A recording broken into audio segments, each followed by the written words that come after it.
All right. Good evening, and thank you very much for joining us at our virtual information session this evening regarding the Resident Curator Program. We're going to be able to speak with you specifically about opportunities that lie ahead for Mount Gilead in Centerville, Virginia.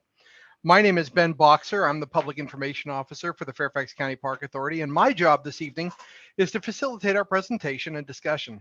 We're very pleased to have you with us.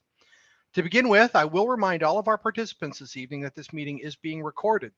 A copy of this recording will be made available online following the meeting at www.fairfaxcounty.gov/parks. Once you get to the website, just use the search feature at the top of the page to find Mount Gilead. The direct link is rather long, so we'll insert it in the chat here in just a moment and provide it again as the presentation continues. This page that I just mentioned will serve as the main source of information as we proceed through the resident curator process, which we will outline this evening. Tonight is an opportunity for you to become familiar with the resident curator program and the Mount Gilead property. Our staff has prepared a brief presentation for you, after which we'll open the floor to any questions or comments you might have, and we'll go through the process of how we'll facilitate that discussion after the presentation. I want to begin by introducing Laura Grape. Laura is the director of the Park Authority's Resources Management Division, and I'll turn the time over to her to introduce members of her team and lead us into this evening's presentation. Laura? Thank you, Ben, and good evening, everyone. My name is Laura Grape. I am the Resource Management Division Director with the Park Authority, and I have the privilege of working with members of our Heritage Conservation Branch who oversee the Resident Curator Program.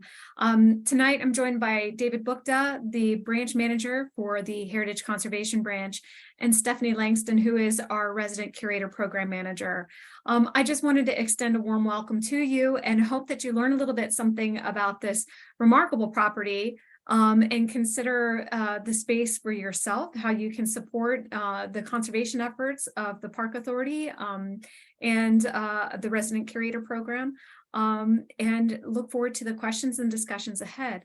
But with that, I'm going to turn it over to David Bukta, who's going to share a little bit more about the Resident Curator Program and our conservation efforts as well. David? Yes, thank you, Laura. I apologize to everyone. My camera isn't working at the moment. It might work soon, but it's not working right now. So anyway, welcome everyone. Thank you for coming. And yes, we're appreciative to talk tonight about another one of our resident curator sites. And I'm pleased to introduce again my member of my staff and just tell you a little bit about the program first off. Actually, why would anyone do this? Why would someone be a resident curator? And really the answer is that, you can live in a park and have a beautiful setting, an historic home, and you have the opportunity to either put your own investment or have the investment done into one of our properties over a period of time and not have a rent or mortgage over that time. And since the program has started, we've put over $1 million investment back into our sites. So that's significant. And we actually start tonight on another one of our sites. But this program wouldn't be successful without wonderful people to administrate it. And that person who is our program manager is Stephanie Langdon. I'd like to introduce her now. Thank you, David. And can you all hear me? Yep. Oh, perfect. Okay, thank you for joining us this evening. So as the Park Authority staff is gearing up to make the Mount Gilead property available through the program, I would like to share just a brief presentation with you all tonight.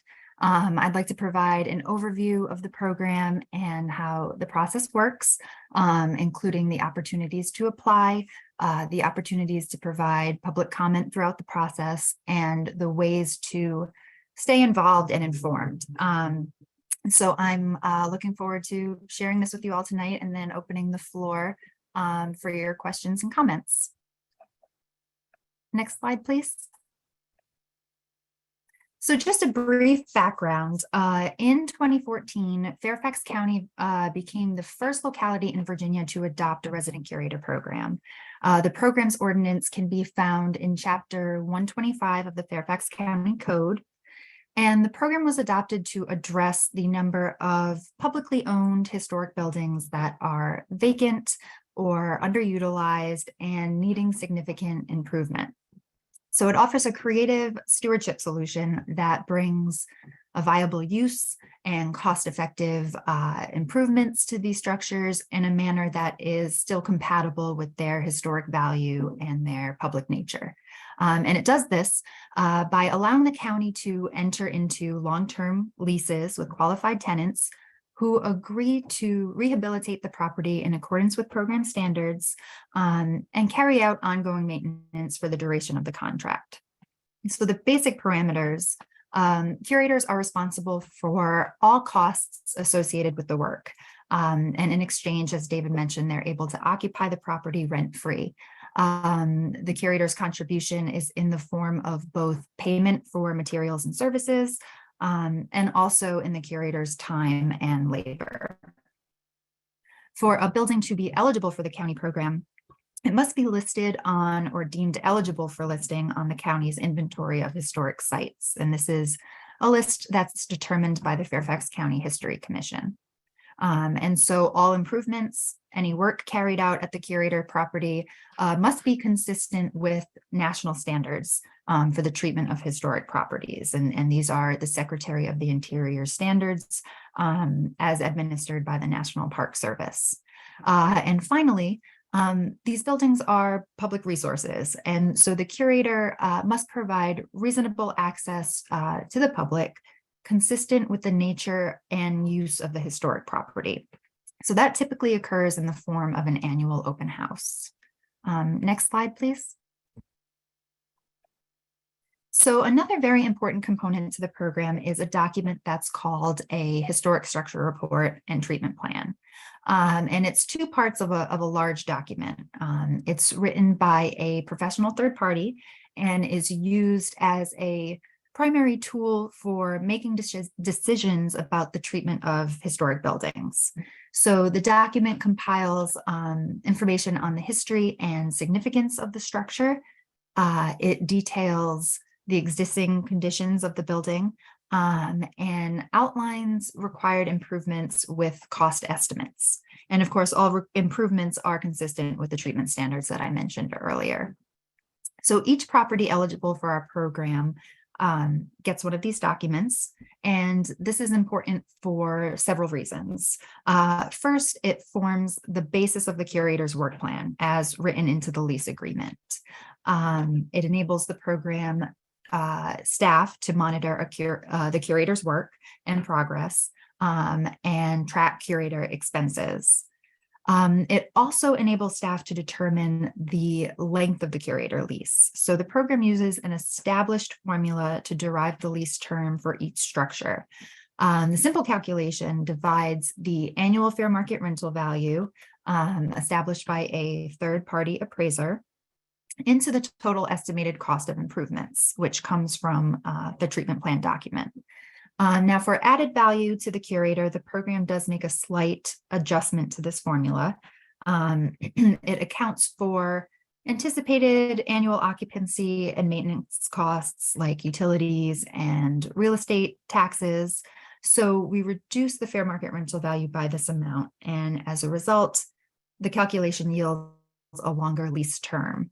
So leases tend to range between roughly 10 to 20 years.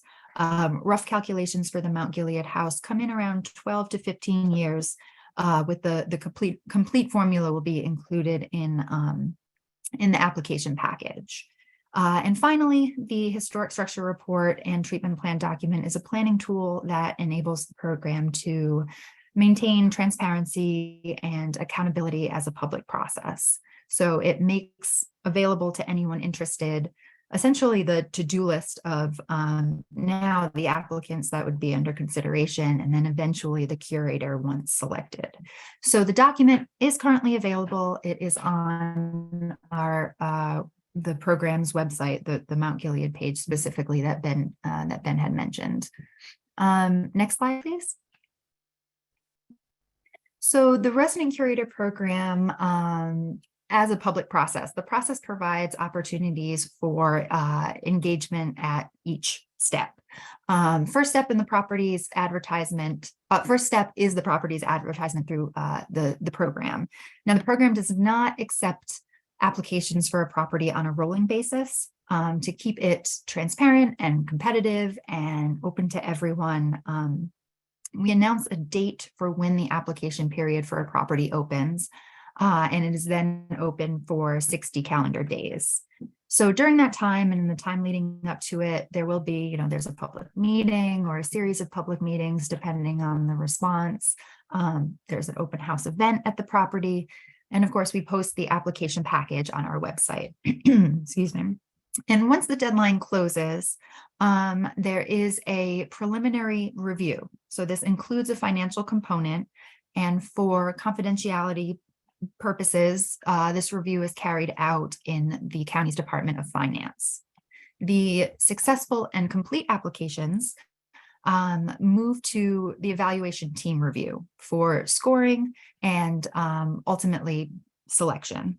The evaluation team consists of relevant Park Authority county staff. So during this time, the redacted applications are posted on our website, and there is a 30-day public comment period. And during this time, members of the public are invited to a public hearing during which the applicant or applicants share their proposals before the evaluation team and the public for questions and comments. And once the evaluation team scores the applications based on a criteria I'll discuss momentarily, when a curator is selected, there is an additional opportunity for public comment once the draft lease is prepared and posted. There is a County Board of Supervisors public hearing on it for final approval. And of course, at each step of the way, we're updating our website, sharing email updates to stakeholders, information releases where appropriate to advertise for any upcoming public meetings. Slide, please. So the evaluation team uses established criteria to score the applications. These include proposed reuse of the building. For Mount Gilead House, we will only accept residential use proposals. Other properties may be more open to other uses. We look at the scope and nature of public benefit, public access. As I mentioned, this is typically in the form of an open house, but could also include, a proposed curator blog to showcase progress, curator-led workshops if they specialize in a historic preservation skill, that sort of thing. Mount Gilead is unique in that public access will need to take into account and work with the annual Centerville Day celebrations that are hosted by the Historic Centerville Society and Friends of Historic Centerville. We look at the proposed rehabilitation plan. So the applicant takes the tasks outlined in the treatment plan document we talked about and provides an anticipated schedule. We ask that the work is completed within the first 5 years of the lease. And so the applicant is to outline the milestones and priorities for each year. We look at experience and qualifications. So any experience in historic preservation, related projects, project management. We look at the overall presentation and organization of the proposal. And finally, of course, we look at public response. Slide, please. So a brief snapshot of the program currently. The program oversees 4 leased curator properties. You can see them from left to right, starting at the top with the Stemson House in Lorton. This was the first to enter the program in 2017 with a 9-year residential lease. To the right is the Turner Farmhouse in Great Falls, which entered the program in 2018 with a 20-year lease. And it is the program's first nonprofit use. Well, it was the first nonprofit use. It contains 5 acres and outbuildings, which will serve as a retreat center, specializing in grief and bereavement services. On the bottom left is the Hannah P. Clark House in Lorton. This joined the program in 2020 with a 13-year residential lease. And finally, the Elmore Farmhouse, which joined the program in 2021, and with a 29-year lease is currently under rehabilitation to be used as an adult day center by Service Source, which is a nonprofit who provides support and resources to members of the community with disabilities. So I do encourage everyone to visit the Resident Curator website to learn more about these sites. There are virtual open house videos that were created in 2021 that take a closer look at least 3 of the sites, with an opportunity to hear from each curator about their journey. So currently these 4 sites, as David mentioned, total over $1 million in investment, and have just positively benefited the parks and the surrounding communities, with having these sites occupied and improved and shared with the public in this way. Slide, please. So now if we turn our attention to Mount Gilead, I'd like to provide just a little history on the site. I'm sure many of you are familiar, and I'd like to try to keep it brief. For some context, Mount Gilead is part of historic Centerville Park. And the park system, as you can see in this image here, is made up of 5 distinct parcels. And the parcels contain the remains of hundreds of years of history, with historic properties indicative of the growth and development of an early 19th century town, significant Civil War earthworks, and remains of Civil War fortifications. This park is located in northern Centerville between 66 and 29, and is also part of a larger historic overlay district, which was established by the county in 1986 and expanded to its current 84 acres in 2008. So the Historic Overlay District is administered by the county's Architectural Review Board to ensure that any exterior alterations follow guidelines set in place to protect the integrity of these historic resources. The Historic District altogether was determined eligible for listing on the National Register of Historic Places. Mount Gilead, the house, is a contributing feature, but not necessarily individually eligible for listing due to the modifications that have been made to the dwelling over time. So turning to the house, slide please. Mount Gilead is the only dwelling to survive from the village of Newgate. This was a village that grew up in the late 18th century, really into a mercantile center, featuring a mill, a store, the tavern. It was at the center or crossroads between Alexandria, Warrington, Leesburg, Middleburg. It eventually was established as the town of Centerville in 1792.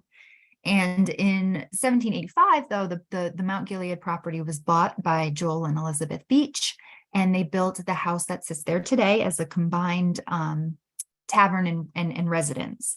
And at the time, the entrance of the house looked south over the busy Braddock Road, which would have served as a place for travelers to stay and be entertained. Over the late 18th and early 19th centuries, property did change hands several times, and several outbuildings were constructed. It became solely residential in use. In 1831, a tanner, Malcolm Jameson, began living in the house, and the Jameson family lived in the house for about 100 years. So through the 1930s, and established a family cemetery on the grounds that's there today to the northeast of the house.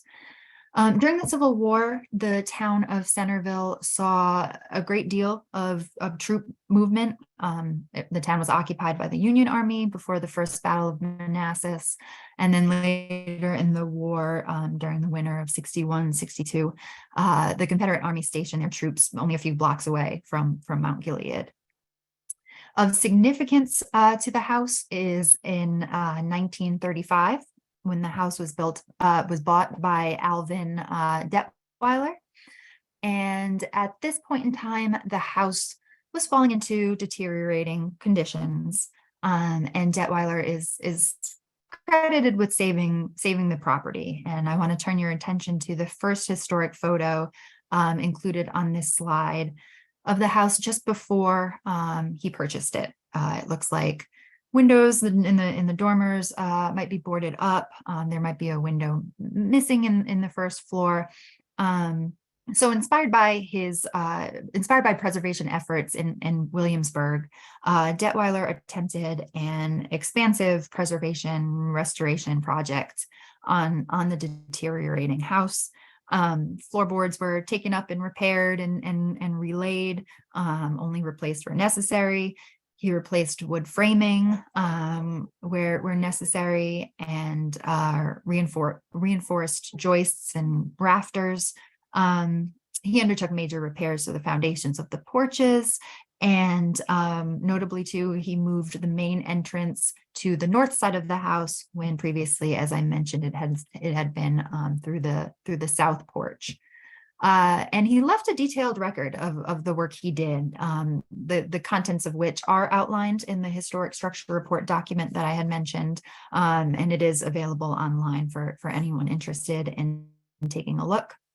Further changes to the property were made during the 1950s, 1960s by the then owners, Frederick and Henrietta Winnett. They were avid gardeners, so they also made significant changes to the landscape and grounds around the property. And while also constructing the two additions that we see today on the east and west sides of the house, that became the kitchen and the office. And then circa, if you look at the second image, this is circa 1956 photo. So it shows the house under ownership of the Winnetts just before the additions were made. Slide, please. So the house was recorded as part of the Virginia Landmark Survey, as well as the Historic American Building Survey in 1969. This was the national kind of survey for the documentation of the country's architectural heritage. So this led to the detailed documentation of the property to help with future preservation efforts. Mount Gilead was purchased by the Park Authority, Fairfax County Park Authority, in 1996, and of course was recently entered for consideration for Fairfax County's resident curator program. I wanted to share just a few more photos on this slide. The dining room to the left there, where you can see a previous exterior south window that now opens onto the enclosed porch. To the right is the enclosed south porch, and you can see at the top there the second floor joists protruding through. And I wanted to add a little photo too of the west addition that was added in the late 50s, early 60s. I'd like to take this opportunity as well to encourage you all to check out the virtual tour of the house available on our resident curator program website, which is a perfect transition to our next steps. Slide, please. We would like to invite everyone to our open house event this Saturday from 10 to 2 for an opportunity for self-guided tour of the house and the grounds with staff available on site to answer any questions. We also invite everyone to stay tuned for notifications on additional public meetings to be scheduled and notifications regarding updates on this process, including when we plan to post the application package on our website later this summer. And finally, wanted to note there that the Park Authority staff has evaluated the condition of the roof and was just approved by the Architectural Review Board to carry out a complete roof replacement, replacing the existing asphalt shingles with synthetic shakes. This will be completed in advance of any curatorship at this site and should remove a substantial investment amount from any curator's plate. Slide, please. And with that said, I'd like to conclude my presentation. I appreciate your attention and look forward to answering any questions you may have. Thank you. All right. Thank you, Stephanie. Before we get to the comments and questions from those participating, I again want to emphasize that this is just our initial meeting regarding the resident curator program at the Mount Gilead property. As has just been mentioned, we will be hosting the open house this Saturday, June 24th from 10 a.m. until 2 p.m. at the property. And that property is located at 5634 Mount Gilead Road in Centerville, Virginia. And we hope to see many of you there. Now is the time to hear from you and to hear any potential questions or comments that you might have. Just a few housekeeping procedures, how we'll get through this. As a courtesy, I ask that those participating on Zoom, please raise your hand to be recognized before speaking. And to do that, you'll utilize the reactions button at the bottom of your screen where you can select raise hand. As this is a public meeting, we would ask you to please state your name before proceeding with your question. And we do ask you to keep your comments to no more than 3 minutes, and I'll be happy to keep time and provide a 30-second warning as time approaches. We will also be monitoring the chat, so you care to share your questions in that manner as well. So with that said, we will now open it up to questions. Please feel free to raise your hand or submit questions in the chat, and we will take them one at a time. I see Dustin Fox, you've raised your hand. You can unmute and share your question. Hello, Dustin Fox here. Thank you guys. That was great and very informative. Your previous residency curator properties, how competitive is it? Like, how many typical applications do you guys see on average? That's a great question. Can you all hear me? Mm-hmm. Oh, great. It really depends on the property. We've received anywhere between 1 for a property and 3 or 4. I guess it's a lot. Like for me, we already live in Centerville, so signing on for something 15, 20 years at my age doesn't seem like a lot, but I guess for some people, like taking on the costs and that long of a lease might be kind of a deterrent. Yeah. It depends on the property, the size of the property, the level of investment that's required there. Yeah. Did you have questions? Excellent. All right. Thank you. We do have a question in the chat. Let me throw that one out here first. We have a comment from Mr. Jim L. First of all, I'm very pleased to hear the county is intent on continuing the resident curator program at Mount Gilead. Question, is there anything going to be done about the garage structure that is currently in dire straits? Because this question is sort of outside the scope of the curator program, may I direct it to Laura or David? Go Yeah, ahead, David. certainly. We do have plans. That structure has been in a very poor condition for a very long time. We are currently evaluating how we will do a demolition of it, and we hope to have it demolished before a curator will take residency there. So stay tuned for that. Thank you, David. We have Mr. Dale Springer with his hand up. Please go ahead. Hello? Yes. Yes, it's a lady. I'm a lady. Oh, I'm sorry. Sorry. I just wanted to, if I can ask a question, what happened to the previous curator that was there? And I know that he was there for 20-some plus years. So what happened, if you don't mind me asking? I can take that, Laura, if you want me to. Yes, Mr. Ted McCord was a tenant there for a very long time. The Park Authority made a decision some time ago that we would not have rental situations in properties. It's a board decision. Mr. McCord was afforded the opportunity to live there for some time after that. And at this point, when we wanted to put it in the program, we felt that the house was going to receive a lot more attention than it was as a rental.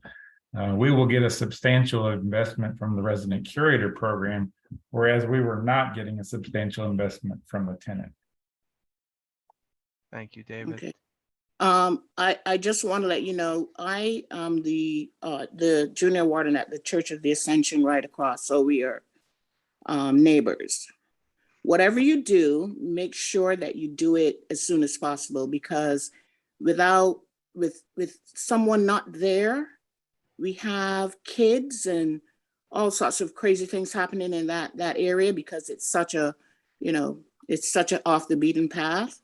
So whatever you do, I suggest that you do it as soon, do it quickly, because I have a sneaky feeling that if you don't, those kids are, God forbid is going to burn that house down or do something with it, and you're not going to have a house to look at or to visit. So just want to let you know, because I've also had to call the cops to have them look and look around the area, because they had kids over there not doing whatever, God knows whatever they're going to do. So so with Ted being there, it was nice, because it was was able to have some presence at the house. And you know what happens to a house when it's closed down, especially a house that old. So I just want to let you know, as a neighbor and a concerned neighbor, if you're going to do it, don't just come and visit and do a open house, but do an open house, but get someone in there as soon as possible, because I'm afraid that you're not going to have a house to go to. Excellent. Thank you so much for your comment. It's very well taken. Thank you. And we'll proceed. And looking forward to having you as a neighbor for many years to come. We thank you for your interest in the property. Oh, definitely. We next have Cheryl Rapetti, please. Oh, and can you unmute? Oh, sorry, I forgot to unmute myself. I'm just curious, what happens after the lease is up? So you have like a 9-year, what happens after that? Especially if, as Mr. Bukta just said, the Park Authority is not interested in being a landlord and renting properties. That's a great question. And certainly the success of the program does hinge on maintaining the kind of the longevity of the investment and the improvements to the property. And we have not yet come across this situation. As you know, we're nearing the end of our first curator lease. He's a little over, he's halfway over he's over his halfway point. But there are several options on the table. So properties could go back to Park Authority for office use, for use as programming, if that isn't appropriate or desired.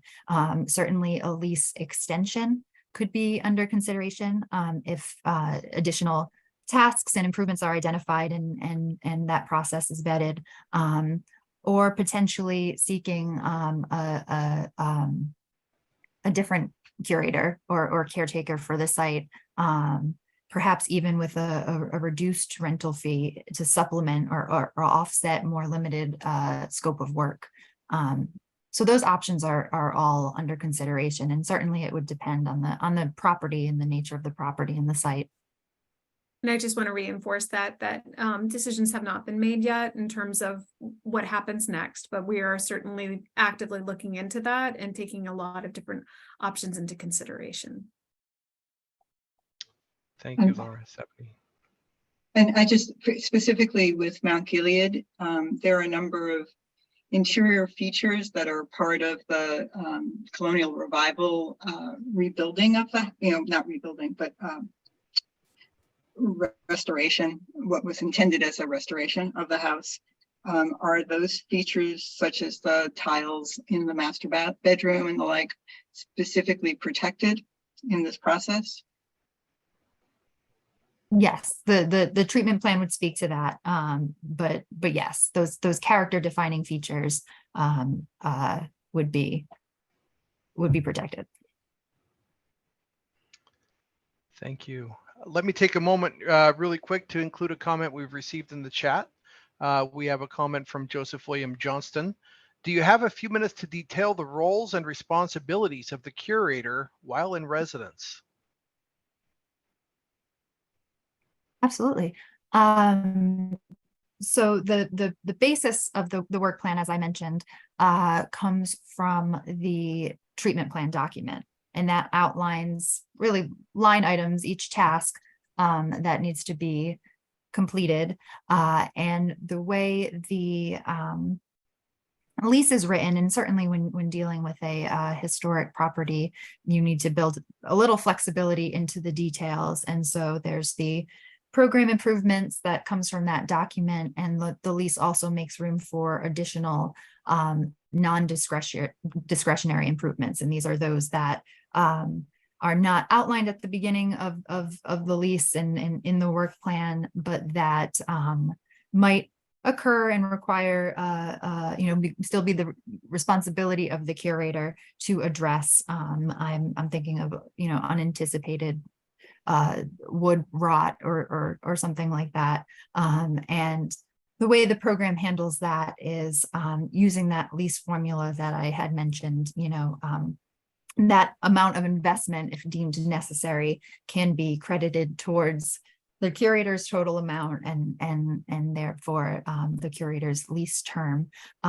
So accounting for those improvements in that work plan and meeting the milestones and the schedule that's outlined in the approved work plan document, that also includes expense reports, monthly expense reports for staff to track progress. Additionally, there are a few annual requirements of the program. I had mentioned the annual open house or some form of public access. In addition, there is an annual maintenance walkthrough, an inspection with resident curator program staff. And this is an opportunity for us to meet on site and discuss any maintenance items that have come about and make plans to address those.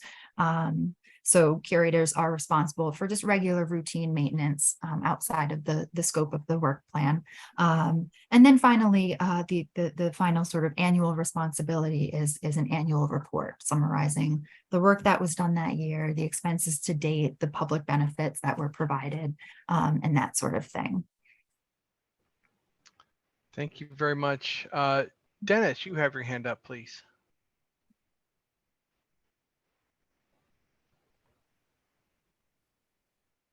Dennis, can you hear us?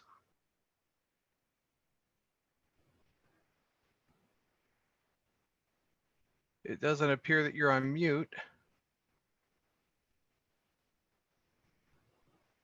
Tell you what, we'll come back in just a couple of seconds. I got a comment here in the very quick question in the chat from Jim L. Do you have any interested parties yet, Stephanie? Do we have any interested parties? That's we have correct. received inquiries from our recent advertisements for this process, but no proposals or applications as of yet. Though we have not yet posted the invitation to submit. That will be coming online shortly. with public announcement. We're interested. Fantastic. Oh, that's great to hear.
Can you hear me? Yes. Okay, you can, okay, now I can hear you all. Somebody just needed to say something, I guess. Or maybe we were all just really enthusiastic by Dustin's comment and it all just shut down. We said, okay. No. Dennis, we did, if you would like to share your question in the chat, please do.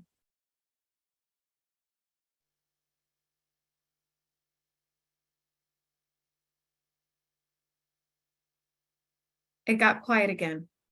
Hello, this is Dale. He's having some issues, so you said to put it in the chat. put it in the chat. Okay. Yes. I will let him know. Great. Thank you, Dale. Uh-huh.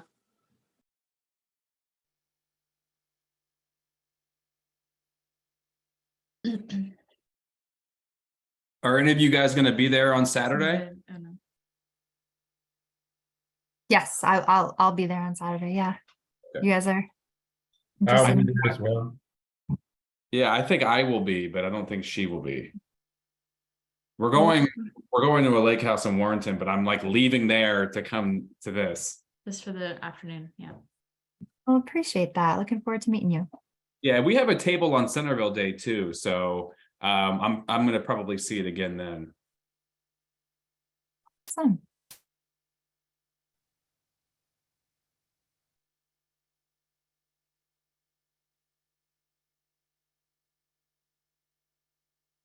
And we unfortunately cannot hear you. So your mic may not be working.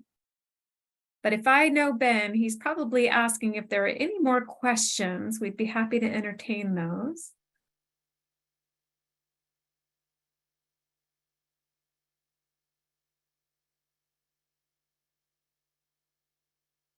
There's another question that came in through the chat.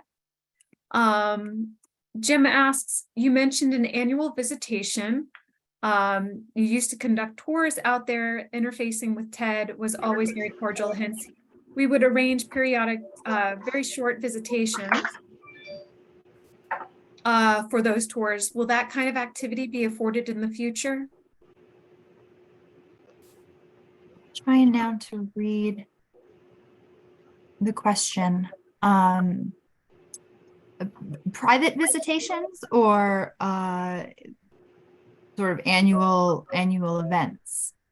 So if I can explain a little bit, Certainly, yeah. Ted, you could just various groups could contact Ted and he would make it available for tours. There are organizations like the Bull Run Roundtable that run tours that would avail themselves of the hospitality that Ted showed in terms of showing the house and doing a little talk about its history. So we actually, in terms of the historical use of the house over the last, 20 or 30 years that Ted was there. There was actually a fair amount of public access to that building. We also had meetings of the Historic Centerville Society there every month, and things like that. All right, certainly the public access with this property will be unique in that it will need to coordinate efforts, take into account any historic Centerville activities, events, and those types of things. Thank you. Can everyone hear me okay? All right. I think my headset must have said enough. Wonderful. Give another second if there's any further questions. While we do, just want to again remind everyone of the website for the Mount Gilead project in terms of the resident curator program. I'll read off the long address here just so that we have it for the record. I have included it in the chat at the very beginning of this conversation. If you would like to download that link, it's just right there at the top of the chat. The address is www.fairfaxcounty.gov/parks/resident-curator-program/Mount Gilead. It's a very long one, but we wanted to make sure we got it in there for the record. And we will be putting on that website everything that will follow through the entire process. A copy of the recording of this meeting will be there. We will also have a copy of the PowerPoint presentation that you saw this evening posted there once it is prepared. So if there are no further questions, just see once more. Hearing and seeing no signal of a question, I think we'll go ahead and close our meeting for the evening. Again, we definitely want to thank everyone for their interest in this property. We are very excited about the possibilities that lie before us with this, excited for the public interest and the concerns that were brought this evening. We hope to see many of you this weekend at our open house on the 24th. And please remember that as mentioned, everything will be on our website moving forward. As noted earlier, our intention is only to allow residential use of the property relative to the program. We do expect an announcement to open the application period within the next few weeks. And we ask that you please continue to visit the website, follow us on social media as well at Fairfax Parks for any announcements and updated information on this project. All viable applications will be posted online following an administrative review, as we mentioned this evening. And we will have additional opportunities for community input prior to the final evaluation and determination of how we'll proceed. If you do have any questions, please feel free to contact us via email at parkmail@fairfaxcounty.gov. And with that, just again, our humble thanks for joining us this evening, and wish you all have a pleasant night. Thank you very much. Bye. Thank you. Thank you. Thank you.